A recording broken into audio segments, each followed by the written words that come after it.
অপশনে চাপ দিতে হবে। তারপরে আপনি কোন দেশে আছেন দেশ সিলেক্ট করবেন। মোবাইল নাম্বার দিবেন। পরবর্তী অপশনে চাপ দিবেন। ভেরিফাই কোড আসবে। তারপরে কনফার্মেশন চাপ দিবেন। 4 সংখ্যার পিন দিবেন। পরবর্তীতে চাপ দিবেন।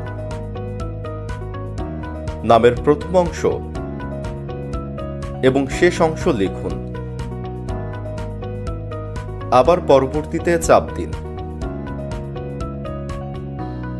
তারপরে এনআইডি, পাসপোর্ট অথবা আকামা যে কোনো একটা ছবি দিবেন। টিক মার্ক করবেন। পরবর্তীতে চাপ দেবেন। আপনার অ্যাকাউন্ট ওপেন হয়ে যাবে।